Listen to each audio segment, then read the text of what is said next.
good evening. I'm very actually honored and happy. This is Karen, though. Yeah. Karen. I'm Aureit. To open this evening dedicated for Rupert Gething's wonderful book, The Foundation of Buddhism. It's a pleasure to have you here. And then now I'll switch a little bit to Hebrew for the benefit of those that English is not their first language. I think that most of us. אז ערב טוב. יובל, אתה... אני מאוד מתרגשת, אני חייבת להגיד. קודם כל, בעצם האירוע, כל כך הרבה אנשים, אני לא רגילה לדבר ככה. אני חייבת לומר שהספר הזה, The Foundation of Buddhism, שתרגמנו אותו, בודהיזם, היסטוריה, הגות ותרגול, זה הספר השלישי שקראתי על בודהיזם לפני, לא יודעת, בערך 15 שנה, משהו כזה. המרצה הראשון שלי לבודהיזם, דוקטור אורנן רותם, שהכיר את רופרט, מופיע גם בתודות של רופרט, הכיר לנו את הספר הזה בתור הספר שמלווה את הקורס. וזה היה, למרות שזה הספר השלישי, זה בעצם הספר שגילה לי ופתח בפניי את העומק של החוכמה הבודהיסטית, את המורכבות של מושגים שלפני כן לא התעסקו בהם בספרי מבוא אחרים שאני קראתי. כך שזה באמת הייתה חוויה משמעותית בשבילי, שדי הכריע את הכף ללימודי בודהיזם. כי לפני כן התעסקתי בהודו ולמדתי יפנית, ואחר כך עברתי לסנסקריט, ולא הייתי בטוחה לאן אני אלך, אבל אני חייבת לומר this was the book. בגלל שגם אורנן הכיר את רופרט, אז איכשהו גם הדרך שלי הביאה אותי לעשות תואר שני בבריסטול, איפה שרופרט הוא פרופסור וראש המרכז ללימודי בודהיזם. That was a delight and interesting and life-changing and so many other things. ללמוד, היינו יושבים ב6 אנשים במשרד של רופרט שהיה מכין לנו תה. בזמן שהיינו מתעסקים בלקרוא על אבידמה ואת הסוטות, שזה באמת חוויה אחרת לחלוטין מאשר ללמוד באוניברסיטת תל אביב או באוניברסיטה אחרת בישראל. זה לא כל כך חשבנו בכיתות, אלא הלכנו למשרדים שלהם, זה היה נחמד מאוד. אז בשבילי הספר הזה הוא מאוד משמעותי. האמת, אני לא מאמינה בכלל שאנחנו יושבים שהספר הזה הוא פה בעברית. וכל זה לא היה מתרחש אם אורית לא הייתה מחליטה לקחת על עצמה את הפרויקט הלא פשוט הזה של ספר שהוא עמוק ומלא ברבדים ועם הרבה מונחים ומתאר תהליכים, דברים שלא פוגשים בדרך כלל בספרי מבוא שאנחנו מכירים. אז כשהיא הציעה לי, שאלה אותי קודם כל לתרגם, אז כמובן שההתלהבות שלי הייתה גדולה. שמחתי מאוד, אמרתי בטח, כמובן, ואם אני מוכנה להיות העורכת המדעית, אז אמרתי בוודאי. וזה היה מסע, אני חייבת לומר, נכון? 2.5? כן? 2.5 של עבודה על הספר, של הניסיון להעביר את הכתיבה הקולחת, הבהירה, המדויקת של רופרט, לעברית קולחת, מדויקת ובהירה. שזה לא דבר פשוט, כי הרבה מאוד מהמונחים עוד לא תורגמו לעברית. זאת אומרת שאני מתרגמת מהפאלי, עדיין ספר כזה נגע בדברים שעוד לא יצא לי לחשוב איך לתרגם אותם. אז היה לנו הרבה שיחות והרבה דיונים. איך, ועם אנשים אחרים שיושבים פה בקהל, אם זה מדובר על תחומים ועל מסורות בודהיסטיות שאני לא מומחית אליהם, אז לשאול מומחים אחרים פה איך כדאי. זה באמת הייתה עבודה של מפגש עם הרבה מאוד קולות נוספים. איפה שלמה? תרים את היד. בלי שלמה גם כן הדברים, הרבה דברים הייתי אומרת לאורית, עכשיו אז איך תשאלי את שלמה, נראה מה דעתו. אז תודה לכל מי שלקח בזה חלק.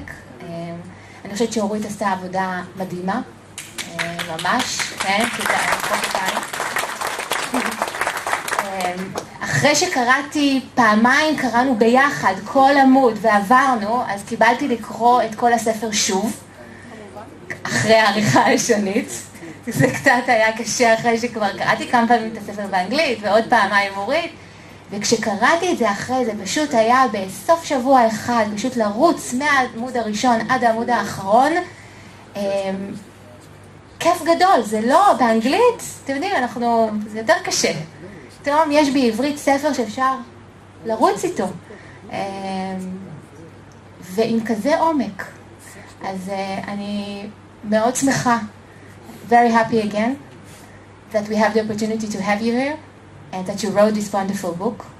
And I think it's an important contribution to the study of Buddhism in Israel. And so with these words, I will forward the mic.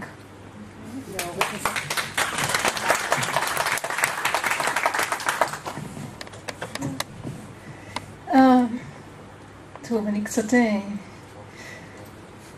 מתרגשת, אז אני אפילו אולי פשוט אתמקד כתבתי לי כמה דברים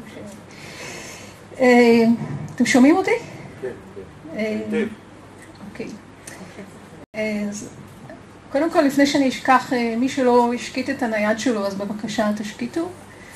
וגם יהיו עוד, חוץ מהיום, יהיו עוד 4 מפגשים עם רופרט. יש דפים עם פירוט וגם באינטרנט רשום, מי שמעוניין. ואני רוצה גם קודם כל להגיד תודה לאילן ואבי מבודהיזם בישראל, שנענו בחום ובלי היסוסים לרעיון של לשתף פעולה בערב הזה. כבר היה לפני כמה חודשים, כבר הרבה זמן בעצם, היה חצי שנה. אז תודה רבה. וגם ליובל שנענה בהתראה קצרה יחסית. יובל אידו שיושב כאן והוא ידבר בהמשך. הוא מנהל פסיכודרמה, בית הספר לתורת הנפש הבודהיסטית, והוא מורה בתלמיד הבודהיזם והזן, ומחבר הספר המקסים, מי שלא מכיר כדאי לקרוא, בודהיזם, מבוא קצר. זהו, אני אספר קצת על כמה נקודות במסע שאני עברתי עם הספר הזה. אני בעצם פתחתי את הוצאת ספרים קטנה לפני 16 שנה בערך, ואחרי, זה הספר השישי שהוצאתי. אחרי הספר הרביעי בערך, שזה היה לפני 8 שנים בערך, היה לי ברור שאני רוצה להוציא ספר על בודהיזם.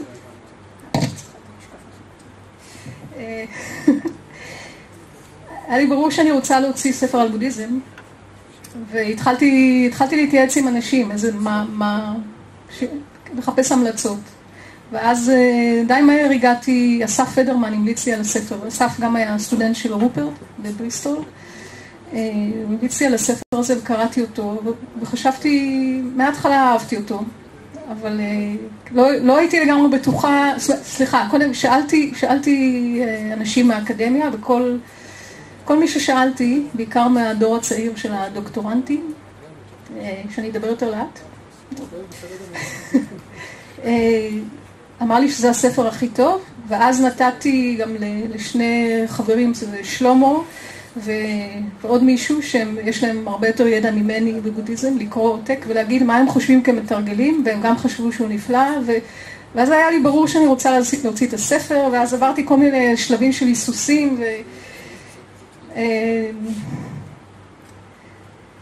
בקיצור, בסוף אני מספרת את זה כי זה באמת היה מין מסע והתגשמות של, סוג של התגשמות של חלום, ולשלב את הידע שלי בהוצאה לאור, ואת הערכה שלי, לא יודעת, קשה לי אפילו למצוא מילים, את החלק, את המקום של הבודהיזם בחיים שלי, לשלב אותם ביחד.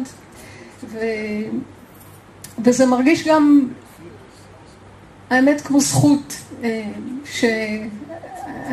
I'm joking sometimes that, no other big publisher has found this treasure, and it waited for me, and also okay, I'll stay with Hebrew. זה זכות כי זכיתי לעבוד עם אנשים נפלאים, ממש, בכל השלבים, וכולם, הייתה הרגשה שכולם עשו מאמץ נוסף, אלה שעשו את זה בתשלום, וגם אלה שכמובן שהתנדבו, המון אנשים עזרו, רבים מהם, השמות שלהם מופיעים בעמודי הקרדיטים ובעמוד התודות ובגב הספר, זה דבר אחד שרציתי להגיד, וגם רציתי להגיד גם שבין אם מישהו מגדיר את עצמו בודהיסט או לא, אני חושבת שהספר הזה מקפל בתוכו חוכמה נפלאה, כאילו זה לא קשור להיות בודהיסטים או לא. זהו, אני רוצה להגיד תודה מיוחדת לארבעה אנשים חוץ מזה. כרגע, זאת אומרת, יש המון אנשים כאמור שמגיע להם תודה, כל מי שעזר לי, אבל אז תודה מיוחדת לקרן, שבאמת היו לנו עשרות פגישות, המון, הרבה מעבר למה לא ידענו למה לצפות, אבל זה היה הרבה מעבר למה שחשבנו, גם בשבילך, שהיית שם בשבילי מההתחלה. ואני חושבת, אני כתבתי באמת בתודות, אני לא יודעת מי שראה, בלי קרן זה לא היה קורה בעצם מלכתחילה. תודה גדולה גם לשלומו, שהיה שם ועזר מאוד מאוד, עם המון תובנות, המון נתינה, הספר לא היה משהו בלי התרומה שלך. ותודה גדולה לאמא שלי שהביאה אותי עד הלום, ושהארוחות החמות והמזינות שלה עזרו לי מאוד בימים קשים ועמוסים. ואחרון חביב, תודה רבה לרופרט, it's true that it's sometimes difficult to get a reply from you by email, but after all, since the beginning, you know, we've exchanged dozens of emails, and I've sent you over 100 translation queries, and you have helped since the negotiations with Oxford University Press and to this moment, which is quite extraordinary. So, thank you.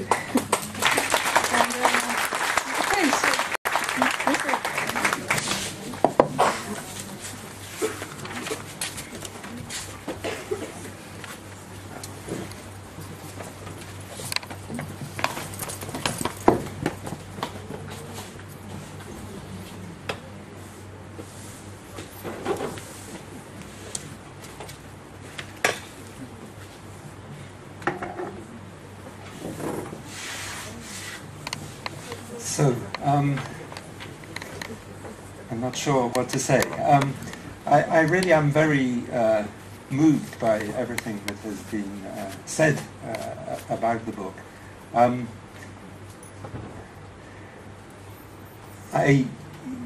My book, this particular book, Foundations of Buddhism, has been translated, as far as I'm aware, into 2 other languages other than Hebrew, into Chinese and into Polish.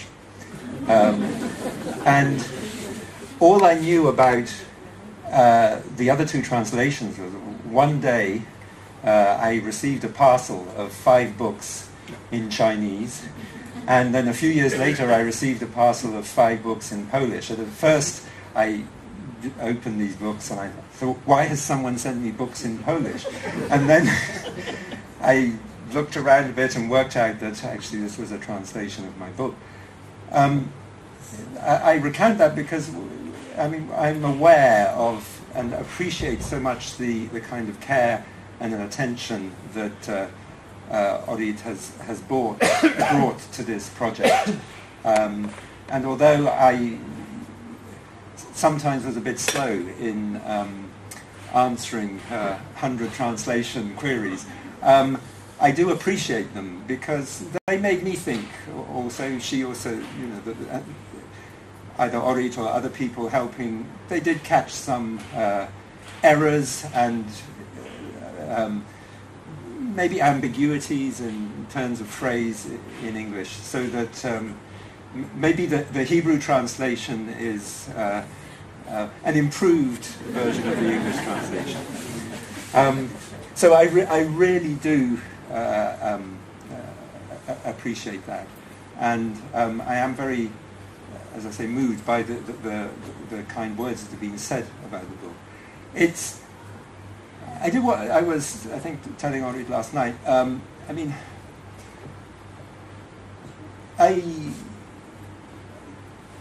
The book, I'm aware that I owe a lot to people who have taught me, and also students who I have, tried to communicate my understanding of Buddhism. I write probably not as much as I should do in terms of the academic profession. But I'm always interested in the process of writing and feel very conscious that, you know, you sometimes approach a book inevitably with your own ego. And I remember when I thought I'm going to write a book, An Introduction to Buddhism, I kind of had this idea, yes, I can do it better than other people, I can do these things. And you kind of bring this ego to it. And halfway, well, I don't know whether halfway through, but at some way in the process, at some point in the process, I kind of believe strongly, you know, you have to kind of let go of it. You realize that you're not fully in control, and that all you can do is try and give your kind of attention to each bit as you write it, and trust that somehow it will work and fit together.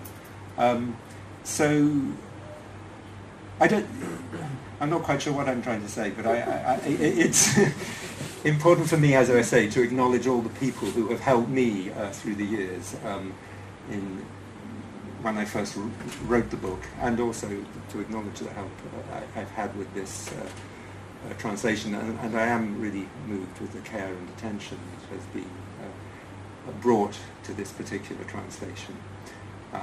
And the other thing that I do reflect on is funny as an academic, I often sometimes envy, you know, being an academic in some ways is a bit like being a kind of performer. You know, but if you are a performer on the stage,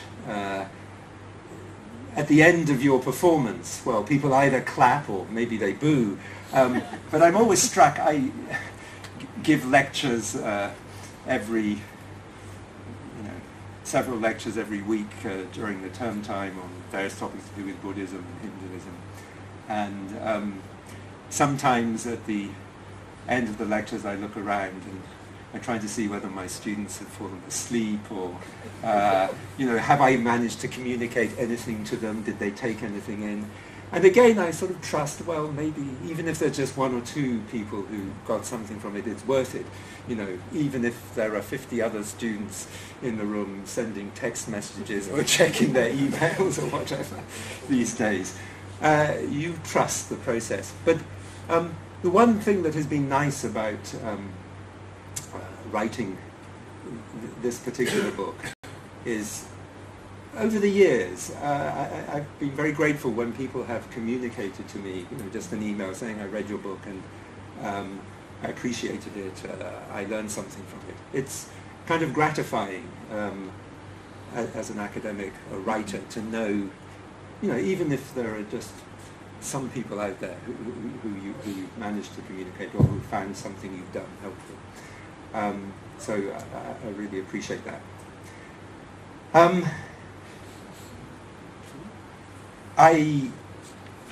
You have been enticed here to hear me talk on a topic.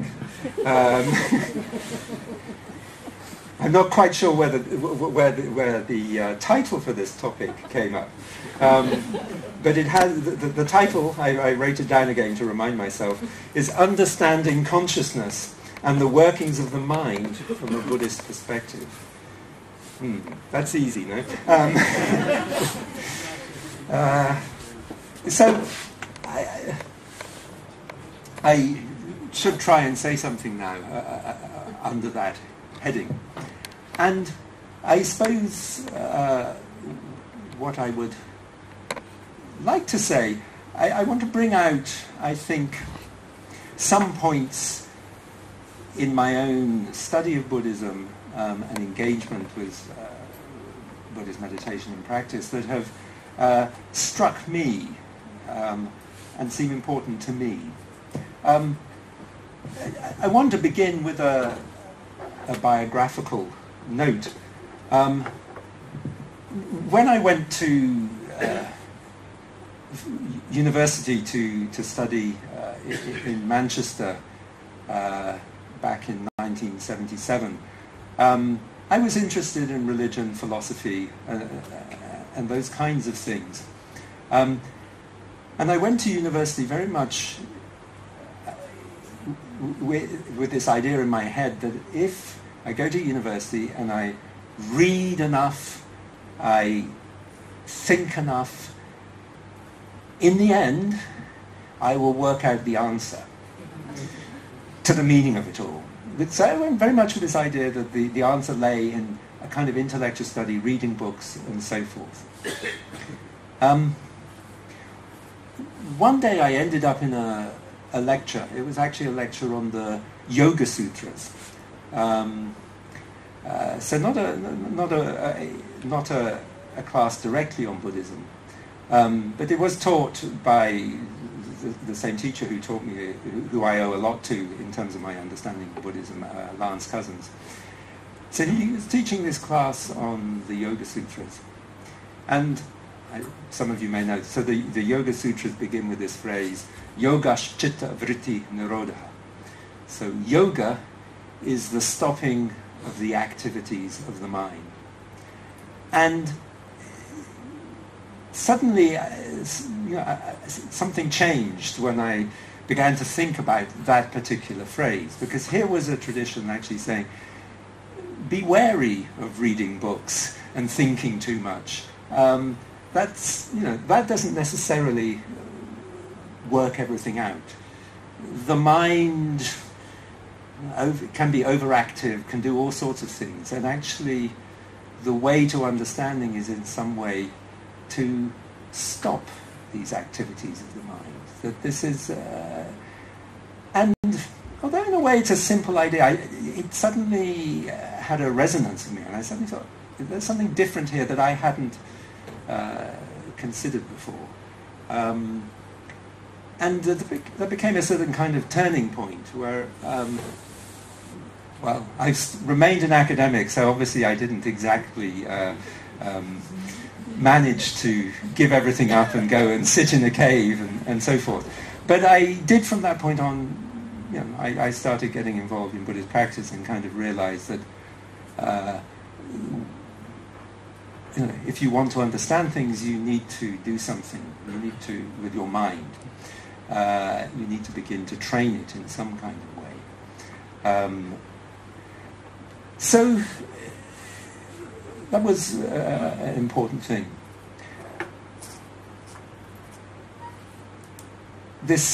What came from that was the kind of centrality that the Indian tradition, philosophical intellectual tradition, the centrality it gives to the mind, and this idea of the training of the mind, whether it's Buddhism or non-Buddhist Hindu traditions as well.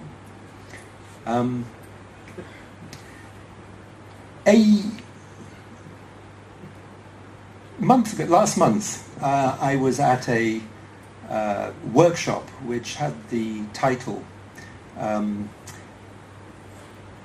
Workshop on Consciousness, East and West. This was in Dartington Hall in Devon in the UK. And it was organised by a retired professor from King's College in London.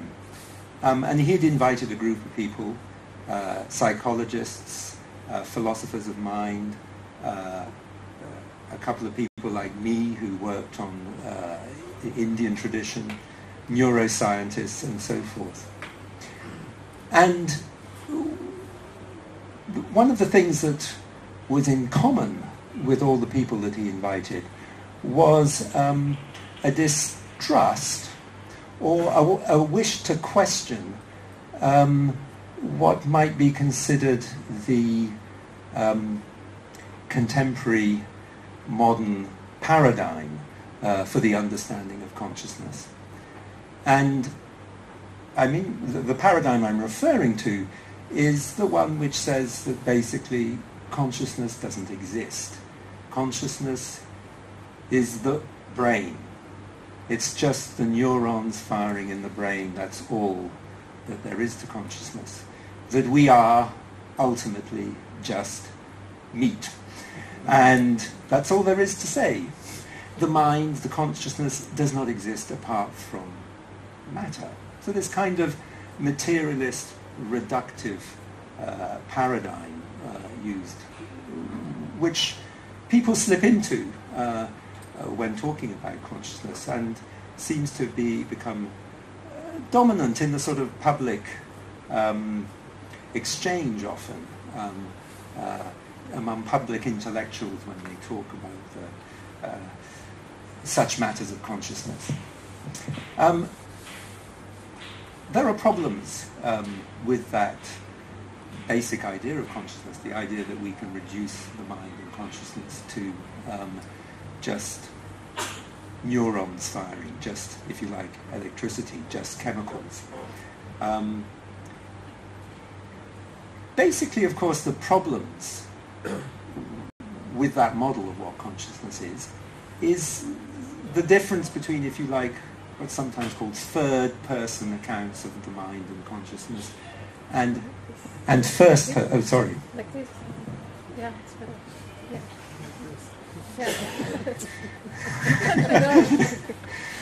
You're turning me into a rap artist, I think.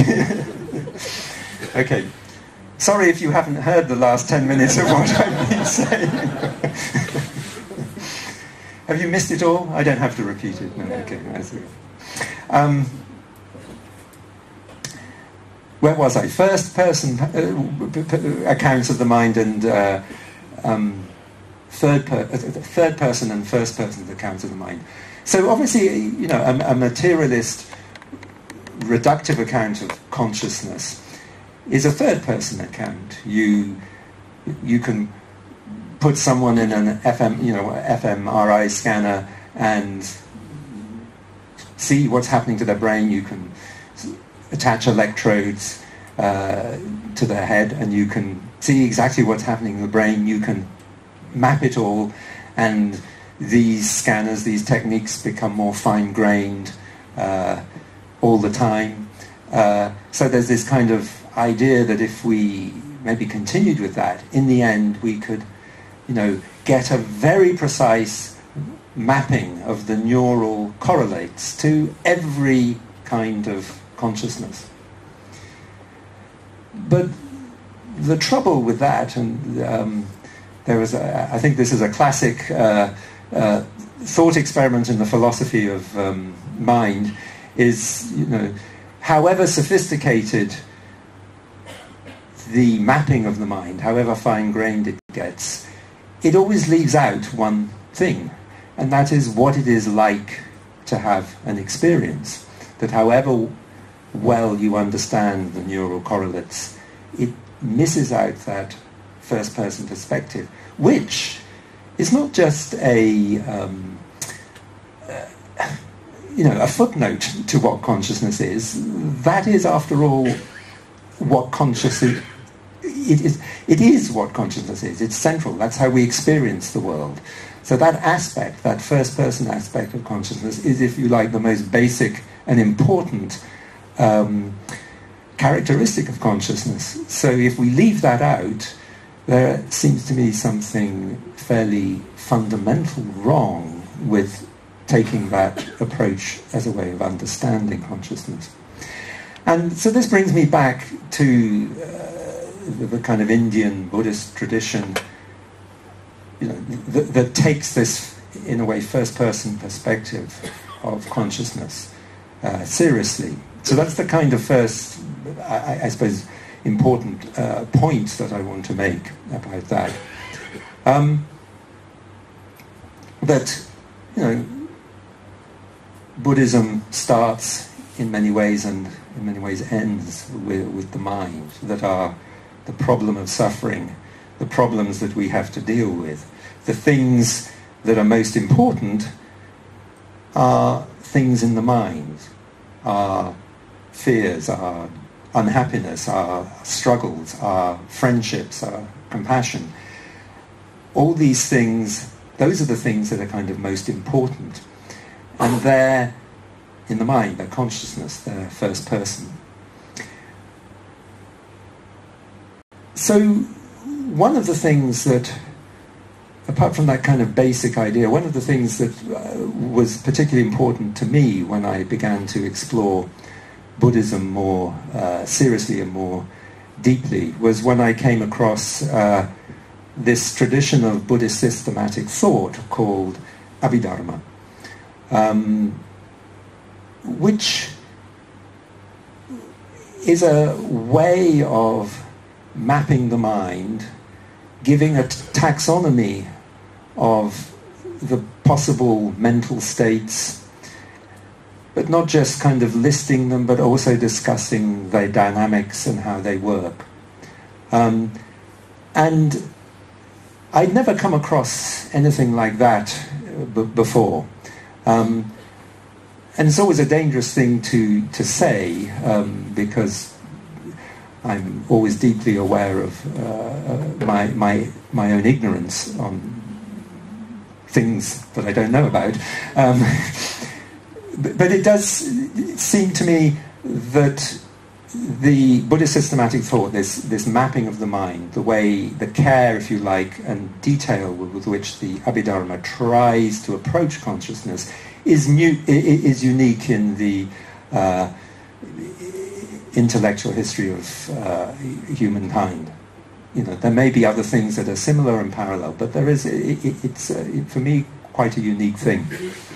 And I want to just talk about, I think, two, for me, I would call sort of 2 or 3 Abhidharma fundamental insights.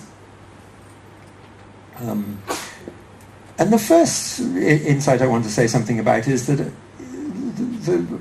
a fundamental axiom of Abhidharma is that actually there's no such thing as bare, pure. Well, I have to be very careful of the words I use here. I know this might sound as if I'm trying to be provocative in certain mindfulness circles, but there's no such thing as bare awareness. I'll explain what I mean by that in a moment. So that's the first Abhidharma insight. And the second fundamental Abhidharma insight for me in terms of understanding consciousness is that there is, in every act of consciousness, whenever you are aware of something, there is both a cognitive and an affective element combined. That is, you cannot, according to Abhidharma principles, it is impossible to be aware of anything without some kind of emotional relationship with it. That is fundamental to what consciousness is, both the cognitive and the affective.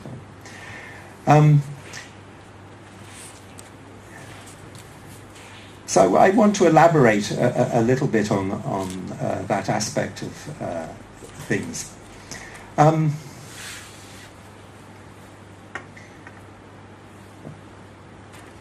So in terms of my point that there cannot be bare awareness, what Abhidharma says, what this basic principle of Buddhist psychology says, is that the mind is all the time aware of different objects. But whenever it is aware of an object, immediately at the same moment of being aware, various mental functions and capacities come into function, and that you cannot just be aware without these other functions being activated, that they're fundamental to the way the mind works. And I want to say a little bit about 2 of those, and they are the ones that have, in Pali, they're called Vedana and Sanya, feeling, and I'm not going to, it's often translated as perception, but certainly in the Abhidharma tradition it's very clear that perception isn't quite what is meant here.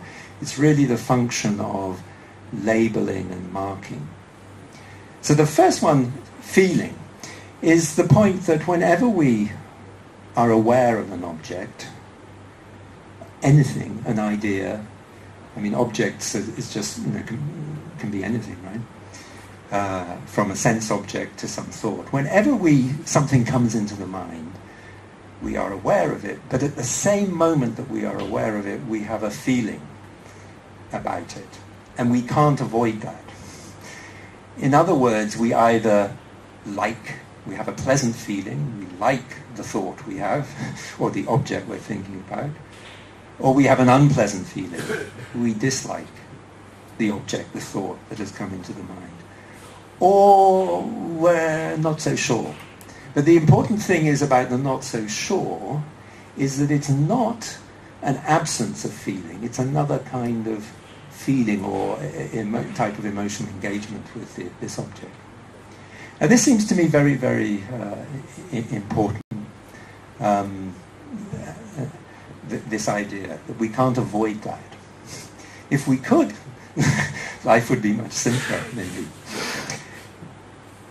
The other one function or activity that, according to systematic Buddhist thought, clicks in, or one of them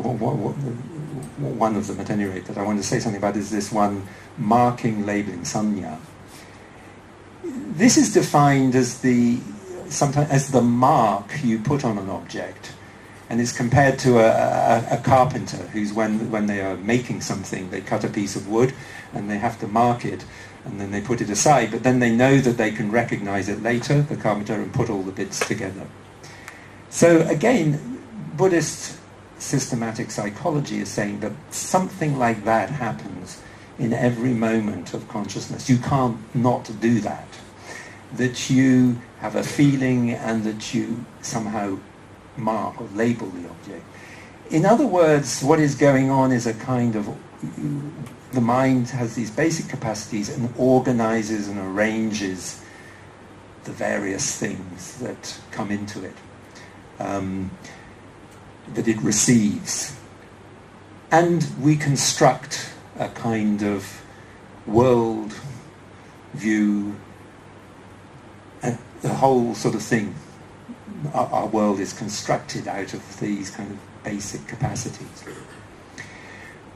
So the important thing is that, as I understand it, that what is being said here is that we do this in a way before we react to the object. That this happens almost automatically. And it's only after we've done that that we actually react. So when we think of an object that we like, the tendency is to react with, oh, I like this, I want it to continue. I want it to be with, I want this always. I don't want this to stop.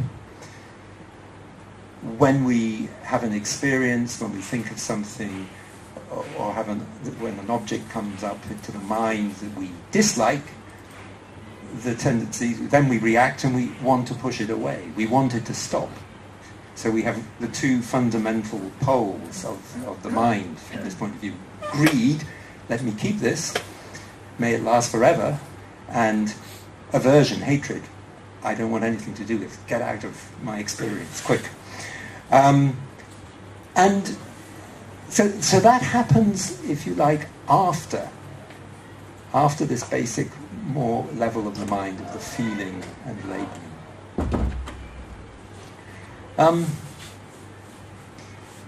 So, in terms of understanding consciousness, what, if you like, one way of looking at Buddhist thought, then, having given that analysis, it says, well, there is another possibility. That is, that instead of when you experience something that you like, holding on to it, or when you experience something that you dislike, pushing it away, there's another way that the mind could work. You can have the feeling of liking something, enjoying something, but not hold on to it. You can have the experience of unpleasant feeling, disliking something, but not push it away. In other words, the positive feeling of attraction or greed is transformed into something, I mean, Abhidharma would say it's transformed into what we know as metta, into a kind of positive attitude towards the world, but not an attachment. And the negative feeling of dislike, or more the aversion, the hatred, is, of this pushing away, is transformed into not an active pushing away, but just a letting go. So in the ordinary, what you might say, unwholesome state of mind, it's intrinsically unbalanced because something comes up in our experience and the mind reacts in an unbalanced way. If it's something we like, I want this. I want to keep it. If it's something that we dislike, we push it away, aversion. So the mind is intrinsically unbalanced. It veers back and forth from these two poles, either holding on or pushing away. The alternative way of the Buddhist psychology, if you like, offers here is to say, well, those two unbalanced ways can be held together, and this transforms the mind in some way. So instead of pushing away in a hateful way, there's non-attachment, there's a kind of letting go.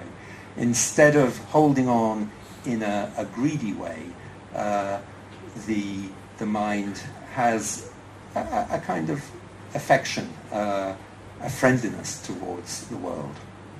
So the wholesome mind is intrinsically a balanced state of mind. So that's one thing I wanted to say about the way Buddhism, it seems to me, understands consciousness or approaches consciousness and the problems of the mind. I think the next, I'd like to say something now which more relates to actual Buddhist understanding of meditation practice. Because the problem is, I said there are these two alternatives. One is the unbalanced way the mind works, and one is maybe a kind of balanced way. How do we get there? Because it's very, I can sit here and think, well, I don't want to be angry or anymore. We all do that, don't we? We make these resolutions. I'm not going to get angry anymore. And of course, it's much easier in theory than in practice. As soon as someone irritates us, we get angry. So it's clear that to move from this unbalanced way of understanding things, we have to the balanced way. Something needs to be done. And this is where Buddhist practice and particular Buddhist meditation practice comes in.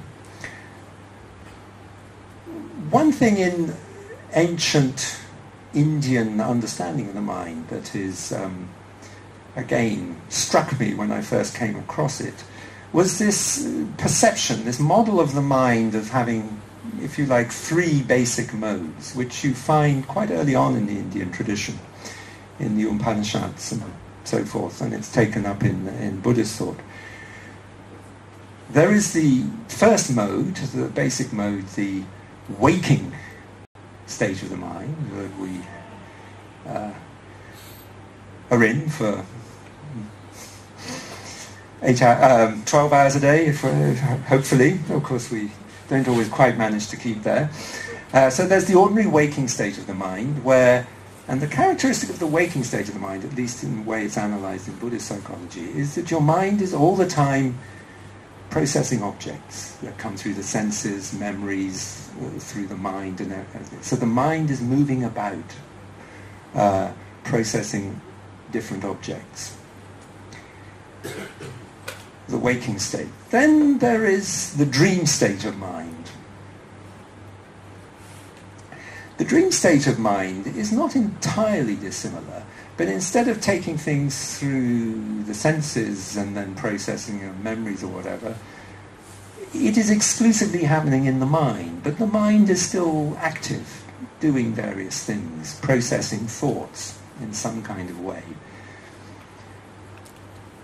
Then there is beyond that, there is the deep,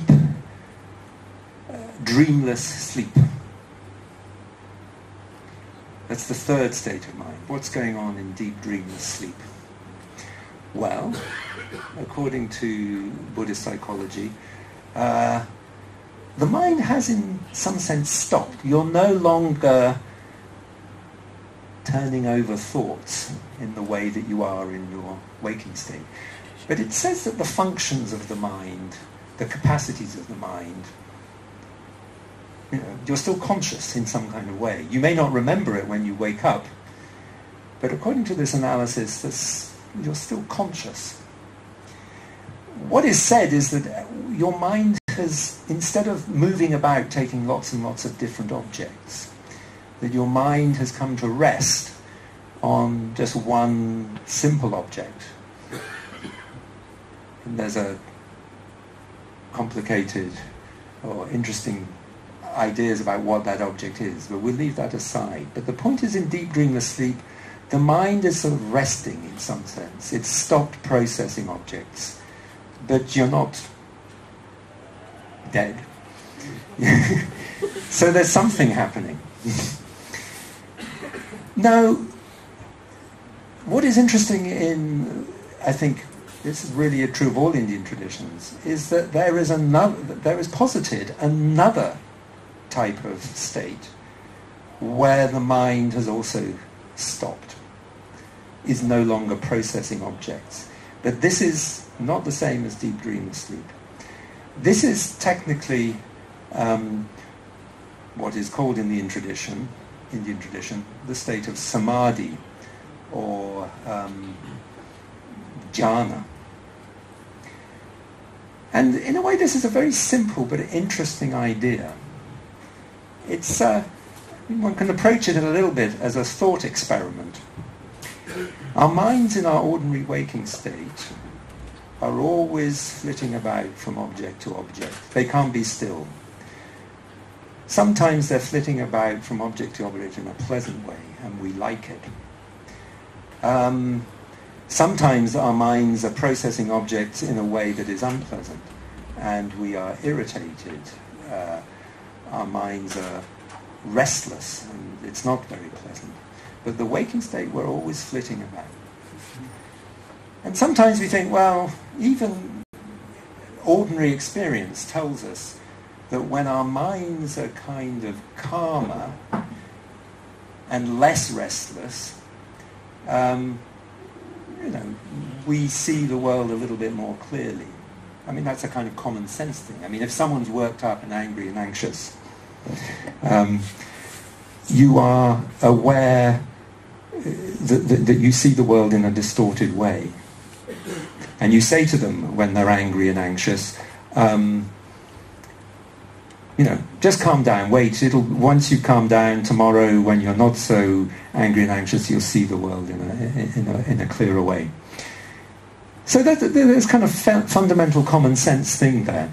So what about, you might think, well, what about a thought experiment? What if I really tried to still my mind? To stop it rushing about?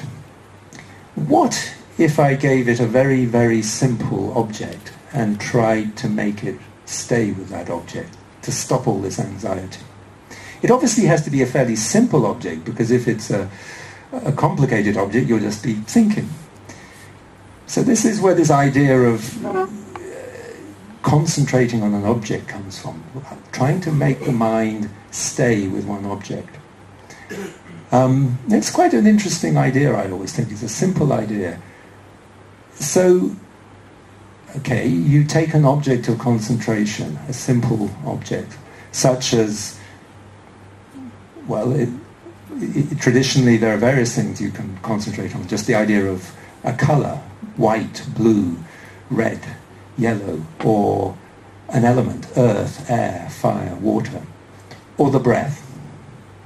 And of course, we might start doing that. We might think, yeah, okay, I'll do that. So we start concentrating on a single object. Of course, what we find is that again, this is really quite strange, that we just can't do it. How we discover that we put our mind onto an object and it won't stay there. This waking state of the mind, this movement of the mind, we can't...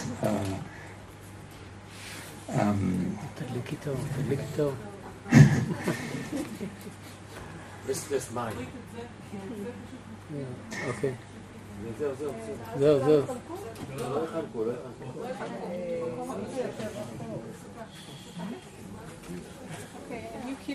I keep the mic here, okay.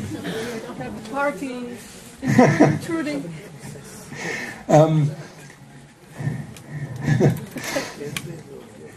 I must admit, when I came in here, I thought I went through there to the restroom, and I saw this party going on there, and I suddenly flashed into my mind the beginning of one of Woody Allen's films. I can't remember which one it is. There's one film where he's sitting on a train, and he looks round, and everyone looks a little bit dull and bored or whatever. And then he looks through the window, and on the other train, going the other way, there's all these people, beautiful people having a party and a good time. And then I suddenly thought, oh dear, the audience will hear the party going on and think, I wish I wish I was in the other train, as it were. Anyway.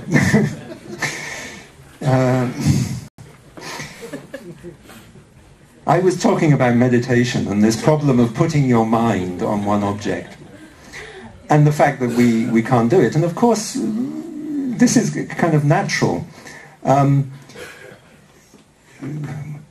Buddhism has a list for these things, as it has for so many things. It comes up with a list of the 5 hindrances. So when you try to make your mind do something, the first thing you have to overcome is the attraction of other things, the desire. Suddenly, when you have a task at hand, other things always seem much more appealing, don't they? When you have a task that's a little bit difficult, you suddenly want to go to the beach, or you... that's okay. Go to the beach, or watch something on television, or go and meet friends. So other things seem more attractive. And then when you do make yourself sit down and do the task, suddenly the world starts conspiring against you, People are making too much noise in the other room, the temperature's wrong, you're hungry, or you're irritated, you find you've got a headache or something. So the world conspires against you, so you get this terrible irritation.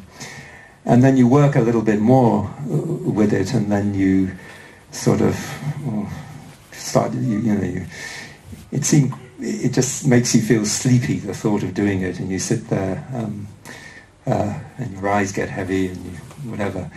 At university, it's always interesting when you go round into the library at exam times. The place is always full of students, and they're all like this, with their heads on their books. So sometimes this idea, when we have a task to do that requires application, sleepiness overcomes us, tiredness overcomes us. And we know that it is just a trick of the mind, because if someone invites us to go out for a drink, we're suddenly wide awake and full of enthusiasm, the tiredness vanishes. So I've got through 3 of the hindrances. There are actually 2 more.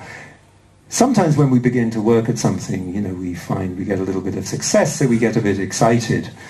And, I'm beginning to be able to do this. And suddenly, when you start becoming aware that you're able to do something, that you're making progress, actually the mind almost goes too far. It suddenly gets excited again and restless. And then you start doubting your ability to do things. So you have the last hindrance, which is doubt, which is when you start thinking, what's the point of this task? It's a useless task. So these hindrances, I think, are quite an interesting psychological insight, because they arise whenever we try to apply the mind to something that requires a certain kind of application. But of course, we're particularly confronted with them when we try to do some form of mental training, and this concentration exercise that I was talking about, when we try to place the object on the mind on one object. So the interesting thing is, though, say we persist, we really do persist, and not give up, and not let the hindrances overcome the mind. So Buddhist systematic thought, systematic psychology says there comes a point where if you keep lifting the mind or pushing the mind onto this simple single object, eventually the mind stays there.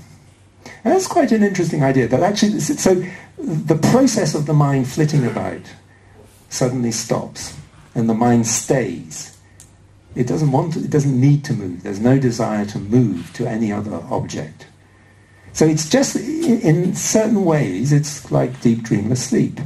In deep dreamless sleep, we're not affected by anything, we don't see anything, hear anything, smell anything, whatever. So the mind in this other state, what comes to be called Jhana or Samadhi, it's similar. You don't hear anything, smell anything, taste anything. All you are aware of is this object. That's it.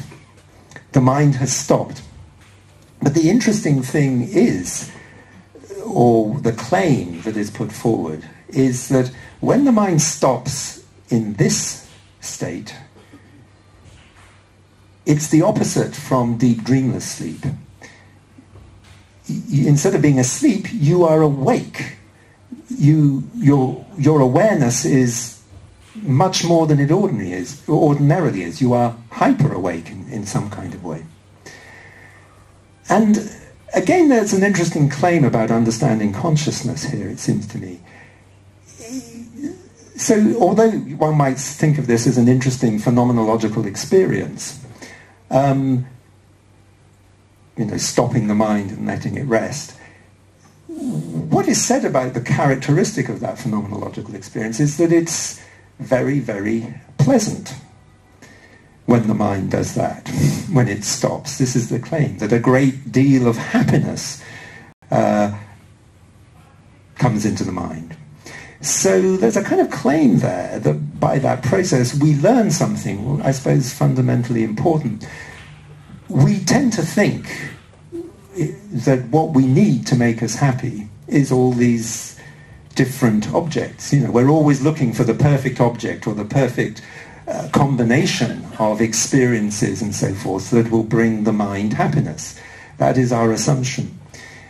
The claim being made here is, and I'm back now to the beginning, this stopping of the mind, that if you actually stop the mind, you realize that the mind is actually happy anyway. And that just resting on one object, in some way, it's the only way you begin to experience what the mind is like. And there's this claim that there's an experience of a kind of natural happiness. Now one can approach this as an interesting, straightforward phenomenological claim, that if you carry out this exercise and you succeed, this is what happens. Obviously, Buddhist thought, in a way, extrapolates on this and takes it kind of a little further. But that is, I suppose,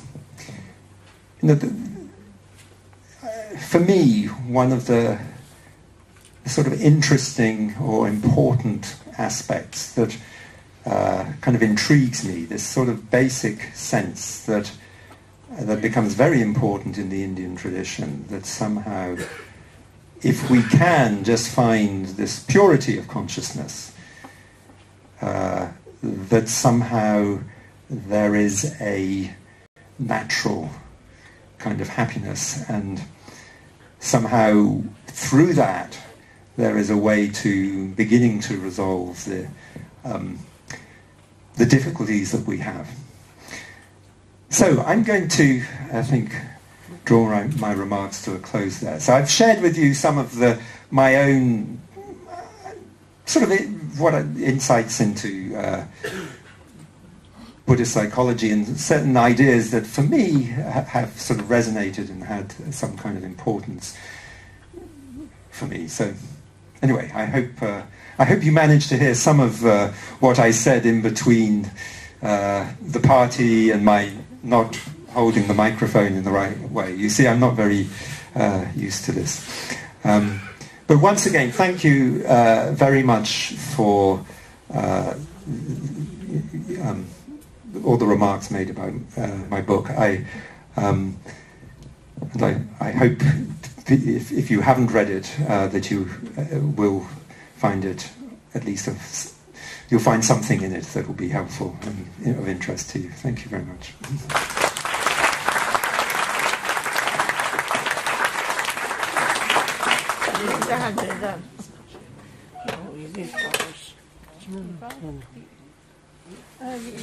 Yeah.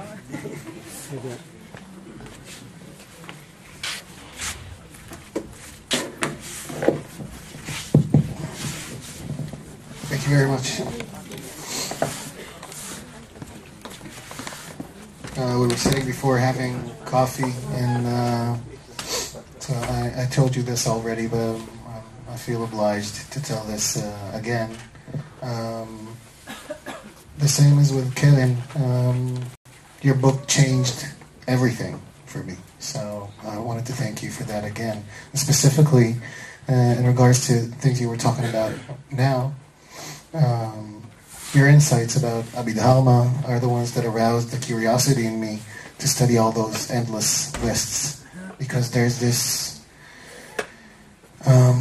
profound loneliness about life that I think studying the Abhidharma changes it profoundly. It doesn't make it go away in any way, but it does change the way you perceive individuality, and thereby individualism as well, and which we grow on. That's the only thing we grow on, basically. That's the only thing they teach us. We're born, and they teach us that we're a unique snowflake, and we're not. Basically, you study Abhidharma, and you study all those endless lists, 150 characteristics of this and that kind of moment, and you go and you meditate, and you try and cross-reference it with your experience, and you go like, oh, wait a second, all these hundreds of monks, all these thousands of years ago, were sitting there, generation upon generation upon generation, and trying to figure out how the mind works.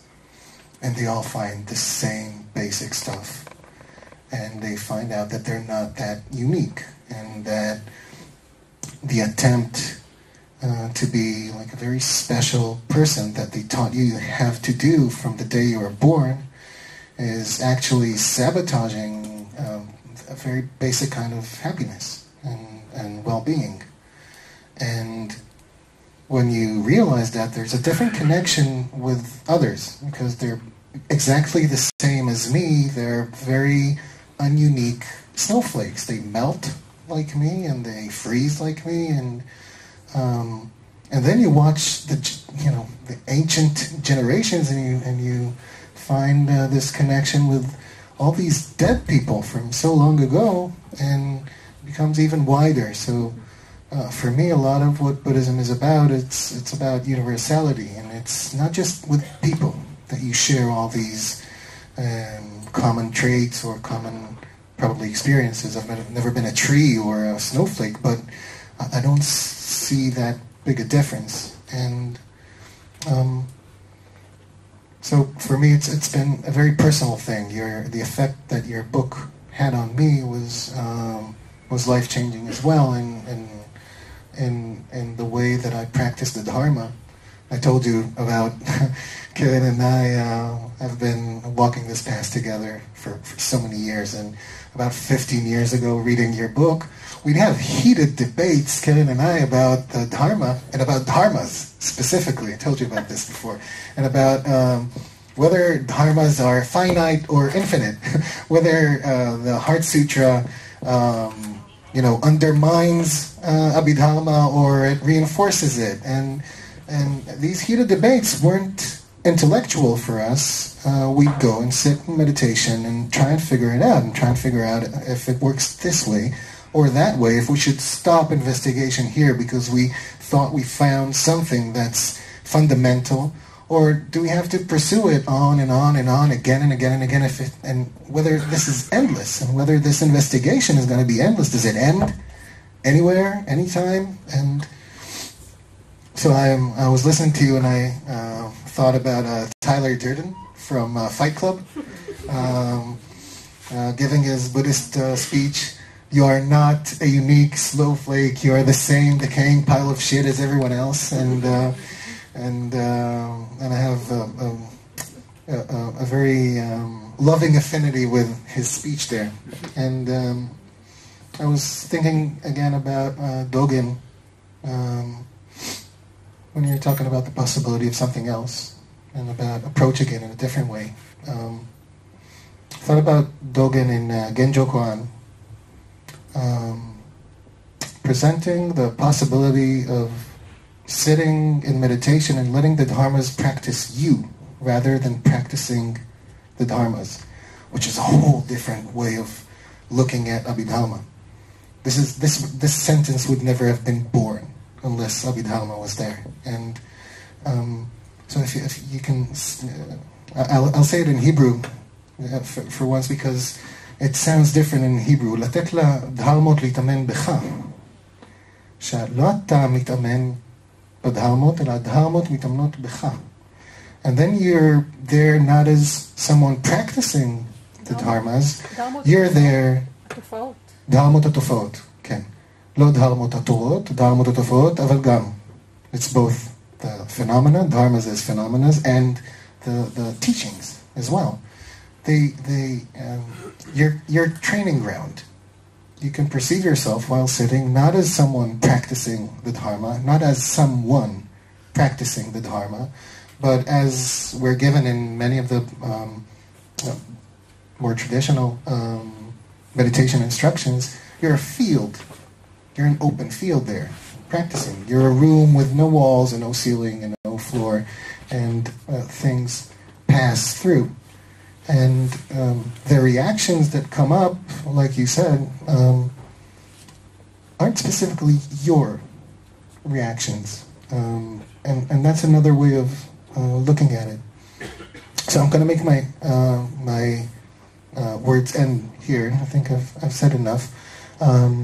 So I just want to thank you again, and not just for writing the book, but I'm sorry, I'm gonna do something really mean now, but for working so hard on your next book, which you're going to publish in about a year or so. So I'm very hopeful that it takes a short time for your next book to come out, and to thank you again for coming here, and thank all of you wonderful people who've been working on this translation. It's I told Rupert before that I think this book is a great contribution to this baby that's called Israeli Buddhism. It's learning to walk and trying to find its way. And Kellen writes about this in her introduction to the book, her short and wonderful introduction to the book. One of the things that is in your book is that it gives some of the religious aspects of Buddhism, whereas people like me, for example, disregard it almost altogether. We do the whole psychology thing, the Buddhist psychology thing. And there's so much more in Buddhism than that. And in Israel, there's this very fascinating interaction between all these different facets of Buddhism, the religious aspects of Buddhism, and the secular aspects of Buddhism, the psychological aspects of Buddhism. And your book ties these together so nicely, not as an answer, but as a really good question mark about the interactions and how they can be beneficial. And so I think in the Israeli formation or reformation and reformation of Buddhism, I think your book is a good field. So thank you very much again.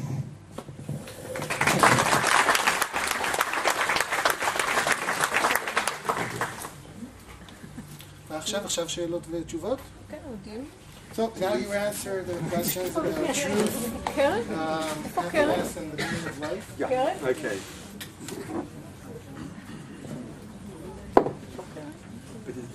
rule. Okay.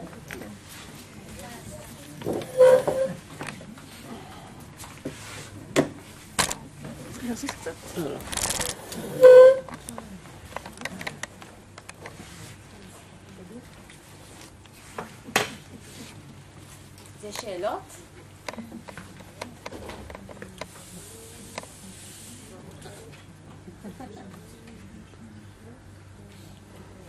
אחד האיומים, הנה יש שם, בועז. Just curious, it's been how many years since that book came out? 16 years. 16? How much, or in what points your understanding of Buddhism changed in these 16 years? Can you point something?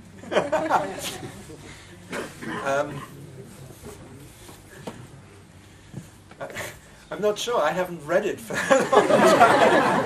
Chapter 3 is no longer relevant.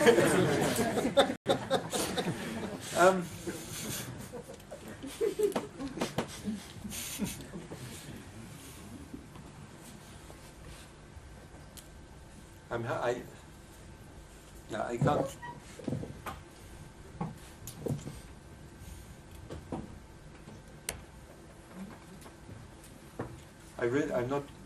I'm afraid I'm not. I'm probably not joking when I say I do read bits of it from time to time.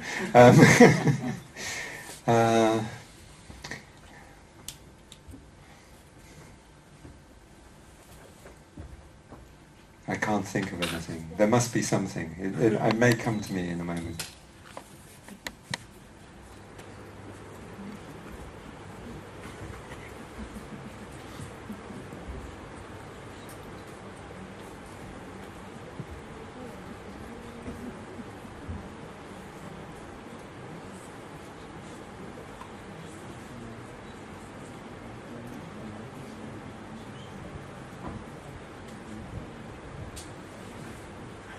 There's no questions, so I'll just invent one.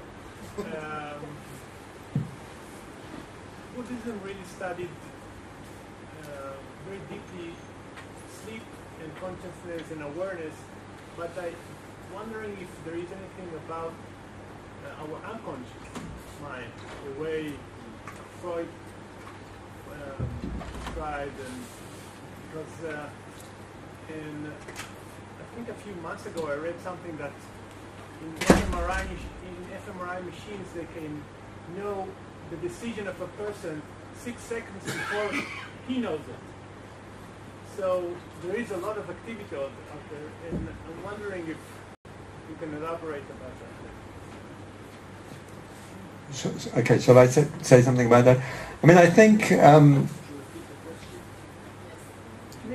Okay, so the question was, does Buddhism say anything, or have anything to say about the unconscious mind in the kind of Freudian sense? So that place in our minds that I suppose is influencing us, but we're not aware of it, influencing us, related to some...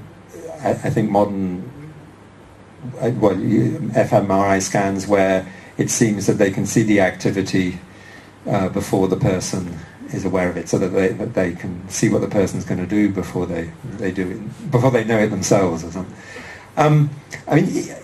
The classic place in Buddhist psychology or ideas about the mind to look for the unconscious mind or something parallel is this concept in one school of Abhidharma called Yogacara, where they have the idea of a store consciousness which has all the seeds of your past acts are all they all sow seeds and they remain there in some way, and there are various traces and that influence the way you react or the way you act now. So your past in some way is conditioning your present reactions, and there is a parallel to that, but in Theravada Abhidhamma this idea of bhavanga, which again is something. Well, this is the state in actually the word bhavanga is used for the state you rest in deep dreamless sleep. And what is said is that when you fall into deep dreamless sleep, you are returning in some way to the state of mind you were in the moments before you died in your previous life. So the state of mind that you return to in deep dreamless sleep is a kind of reflection of that. It's what you've carried over from your previous life. And you also... the nice thing about this is if you were born a human being, it means that the state you were in just before you died in your previous life was a good state. That's why deep dreamless sleep is so pleasant, you see. Because you're returning to basically a state of mind that is a good state of mind. The only trouble is that what bhavanga is analysed, it's a passive state of mind. That is, you can't do anything with it. It's just this kind of reflection of what you once were. But you return to it every night in deep dreamless sleep. But it's also said that the waking state is characterized by flitting back and forth from this bhavanga mind.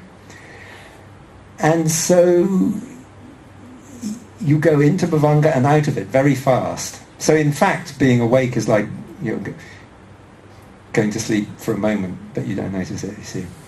So this state, this is influencing you, although you're not conscious of it. So something of your past is there. So there may be something a little bit parallel to a kind of unconsciousness there. But I wouldn't want to say it's the same thing, but in some ways it has a certain parallel function, performs similar functions.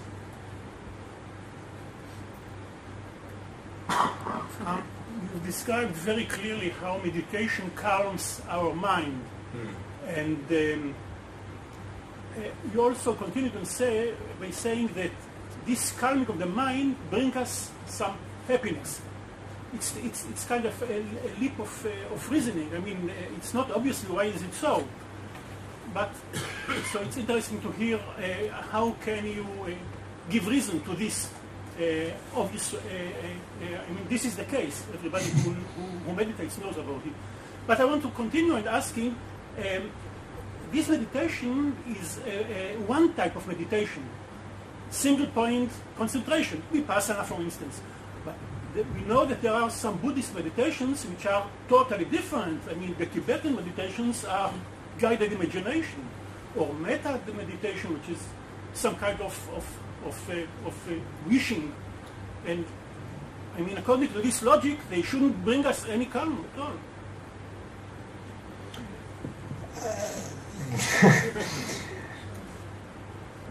I mean, there are various ways to approach it.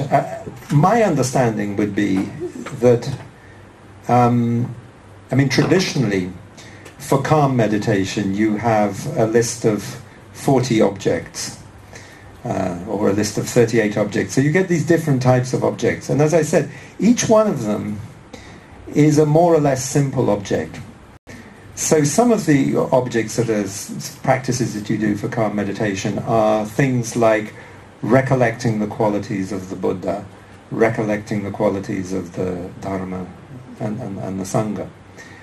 But it's said that, so they bring some calm, and you can see why that would be. I mean, obviously it assumes that the Buddha, the Dharma and Sangha are powerful symbols for you. So if they mean something to you, then letting your mind think about those qualities may calm it and bring you some peace and stillness. But it's said that those kinds of objects can't take you to the deepest levels of calm. And my understanding of that is precisely because they are a little bit too discursive. They bring you as for the preliminary. So for an object to bring you to the deepest calm, it has to be something quite simple, and it has to go beyond the discursive eventually. So metta meditation on loving kindness, now that is said that you can become completely absorbed in that as a single idea. I guess the claim is that it ceases to be discursive in the ordinary way it is. But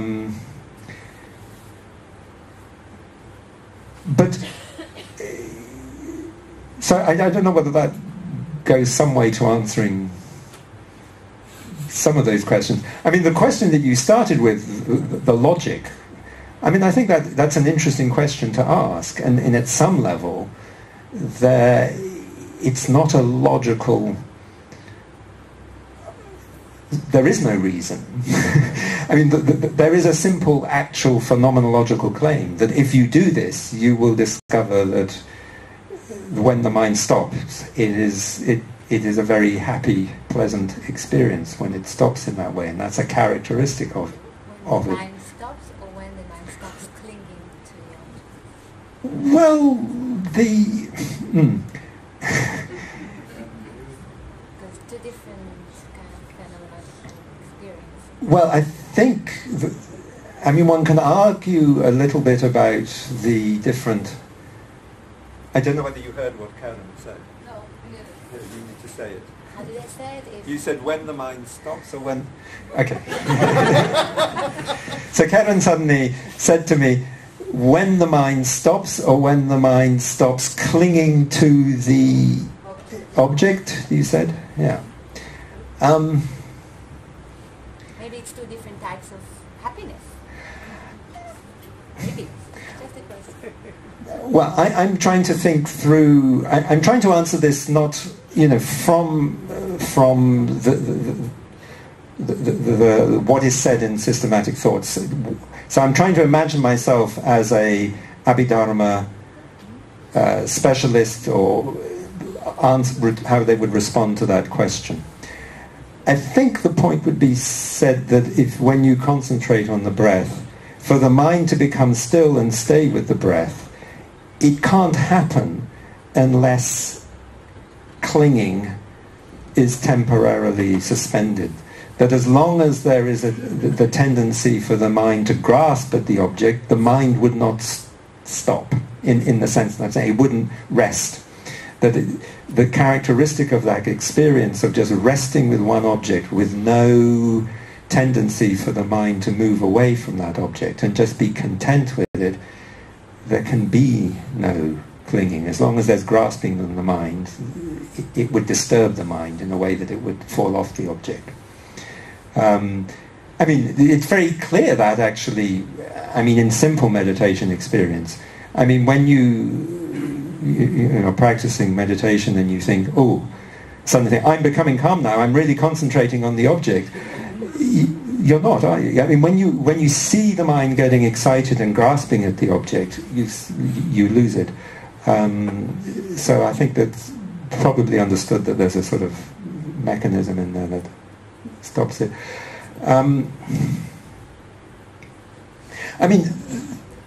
There are clearly, as you've said, there are two types or two polarities in meditation. One is the simple resting the mind on the object, and this phenomenon of you might say just the transformation of the mind when it eventually becomes still, and what happens. Now that is never in Buddhist thought at any rate really given as the end goal. I think it's given as something very important, but there's usually some qualification that goes with it. This is something that people argue about as scholars, about the precise role of jhana and samadhi in Buddhist meditation and the answer to it. But certainly my understanding is that, that's obviously if the mind stops on an object, that's a pretty extraordinary experience. It's quite different from what we ordinarily experience. So it's the kind of experience that's going to change you a little bit, or so it's an area of the mind where or a kind of experience which begins to change how you look at the world. But what Buddhism seems to say is that stopping of the mind, in the sense of that stilling of the mind, gives you a kind of clarity which you can then use, if you like, to examine the world in some way.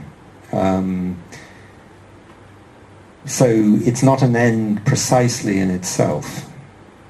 So that's where these other kinds of meditation come in, if you like, the sort of insight meditation of vipassana, is that, I mean, the point is that once you have that clarity, I mean, when you come out of that state, just as when you wake up from deep dreamless sleep, if you've had a really good night's sleep, you feel fresh. If you come out of this samadhi, you don't see the world as you, in quite the same way as you saw it just before you went in. So the idea then is that you have some kind of opportunity to examine the world or your experience with the benefit of the clarity that comes from that. Plus there's a matter of, I think, what we can call the politics of mind, I think. Buddhists are a manipulative crowd. Okay, so Buddhist teachings use many manipulations in order to bring you from one state of mind to another. Some of them nice, some of them not so nice, but there are many things that are in the field of upaya, of using stuff in order to achieve very different stuff. Many of the Buddhist teachings go through the back door rather than the front door. And that's why I say politics of mind, or calling us a manipulative crowd, because when you do meditation, what you think you're doing and what you're doing are not necessarily the same.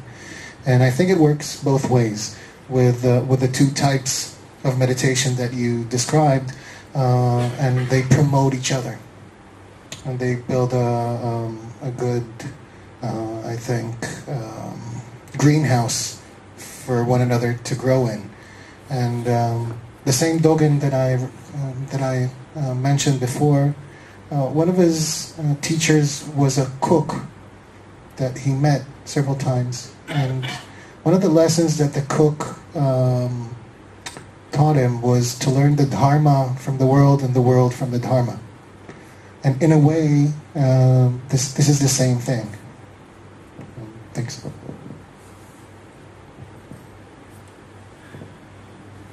wonder if you can say something about what might be called a Buddhist education. By that I mean introducing the Dharma or parts of the Dharma to children or adolescents or little ages, or is it something that is for adults?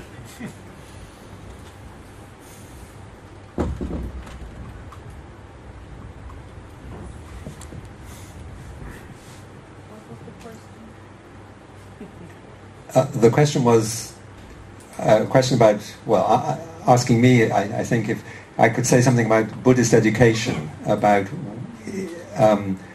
whether the Dharma can be introduced into education for children, or is it something for adults? Yeah. That's a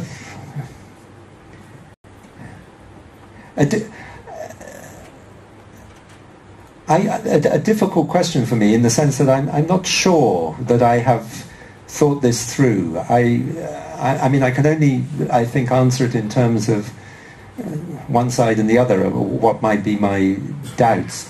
I mean, the problem for me in terms of expressing a doubt about it, it's a little bit like what happens with, when you study sometimes literature at school. I mean, the classic example that's always given in the UK, at any rate, is that people are made to read Shakespeare, and by being made to read Shakespeare at school, they grow to hate Shakespeare. So this is always a slight problem, and I'm not I mean, it's the same thing. I mean, one of the things that has been discussed recently in the UK with the explosion of kind of mindfulness training is bringing mindfulness into all sorts of places, into schools as one of them. And part of me thinks, well, if it works, then it must be good. If it works, it's a positive thing. But I also have this problem, I teach Buddhist theory, Buddhist philosophy, Buddhist history in university. But I don't say to my students, you should come, to understand Buddhism, you've got to go and do meditation. You must go and do meditation practice. Because it seems to me that, if you practice meditation or go and do these things precisely because because you're told to do them, or you see it as a coercion, there's a problem. These things have to come from the heart in the end. They have to come from within you. So it's that balance. At the same time, I'm meandering all over the place here. I mean, there is this tradition of upaya, skill and means, in Buddhism. So you kind of can introduce practices with perhaps, I don't know, in a way where you don't say, now we're going to do Buddhist meditation practice, but you give people exercises and so forth, and they begin to learn for themselves in a more natural way. I suppose what I'm trying to say is I think one has to be kind of careful with it. And it's for others, I think, who are really involved and working with this field to kind of work out the right balance.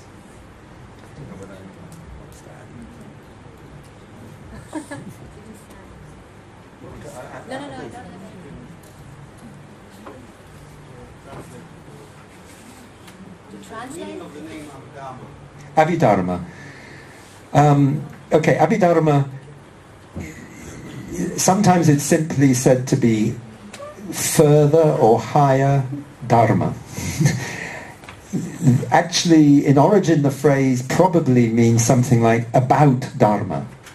So what I understand it to mean is that it is the early followers of the Buddha, the sort of first, second, third generation of the followers of the Buddha, they inherited what the Buddha taught.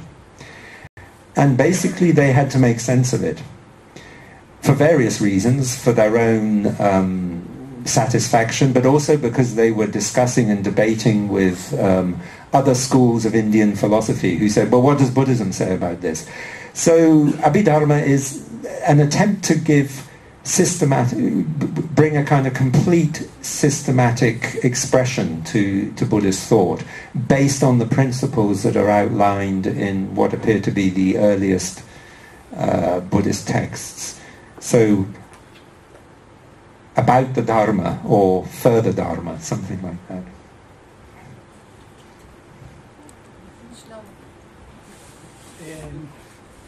From the materialistic point of view, one very strong claim that the mind is the sum of neural and chemical substances is that it can be altered by drugs or medicines.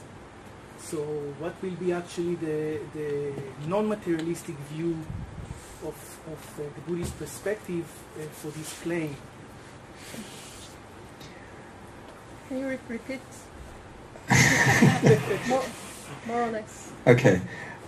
So one of the strongest arguments for the materialist view of the mind, that the mind can be reduced to the brain, is that the mind can be altered by drugs, by chemicals.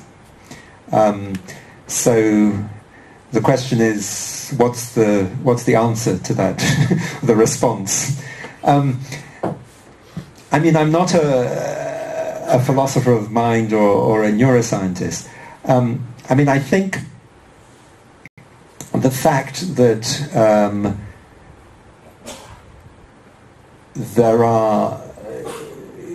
clearly there are neural correlates to consciousness.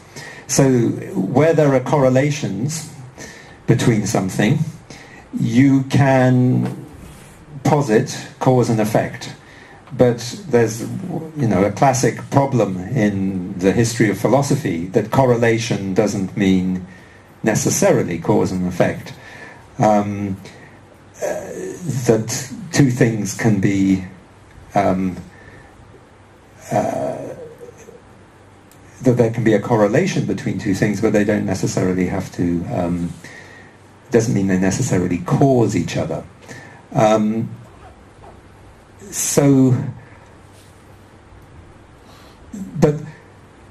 I mean, the fact that there clearly is perhaps some causal connection between changing the states of the brain and mind states. I mean, the counter-argument is some of the ideas, and I suppose, of this neuroplasticity, that by doing certain mental exercises, mental training, that those things also change the brain. And therefore, maybe these causal connections go both ways. And